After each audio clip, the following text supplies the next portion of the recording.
আজ বৃহস্পতিবার, তার মধ্যে আবার পূর্ণিমা লেগেছে। তাই সাত সকালে সংসারের সমস্ত কাজকর্ম সেরে মালা গেঁথে ঠাকুর ঘরে বসে পড়লাম। এর আগের ভিডিওতে তোমরা অনেকেই দেখেছিলে আমি আমার রাধাকৃষ্ণের জন্য এরকম নূপুর তৈরি করেছিলাম। তবে আজ কিন্তু রাধাকৃষ্ণের নূপুর বা কোনো জুয়েলারি তৈরি করব না, আজ তৈরি করব এই সুন্দর পোশাকটা। দেখলে কত সুন্দর লাগছে, তাই না? আসলে এই কাপড়টা ছিল নেটের। চলো এই সুন্দর পোশাকটা কিভাবে বানিয়েছি আর এর পেছনে একটা সুন্দর গল্প রয়েছে, সেটি তোমাদের সঙ্গে শেয়ার করি। আসলে এই যে তোমরা দেখতে পাচ্ছ দুষ্টু সোনামণি, এর আজকে জন্মদিন। তোমরা সকলে আশীর্বাদ করো কিন্তু। ওর জন্মদিনে আমার কাছে বায়না, মা আমার মতো করে সেম আমার রাধাকৃষ্ণকেও দুটো ড্রেস বানিয়ে দাও না। ওর কথা কি করে ফেলি বলো?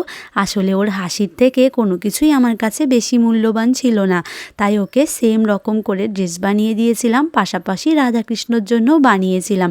ড্রেসটা পরার পরে ও কতটা খুশি সেটা তোমরা এই ভিডিওর মাধ্যমেই দেখতে পেলে। তোমাদের সঙ্গে কথা বলতে বলতে ড্রেসটা প্রায় কমপ্লিট হয়ে গেল। দেখো তো কেমন লাগছে। যাই হোক, তোমরা সকলে ভালো থেকো, সুস্থ থেকো। দেখা হচ্ছে এর পরবর্তী ভিডিওতে। আর হ্যাঁ, যাওয়ার আগে প্লিজ একটি সাবস্ক্রাইব আর লাইক করে যেও। সকলে ভালো থেকো, টাটা।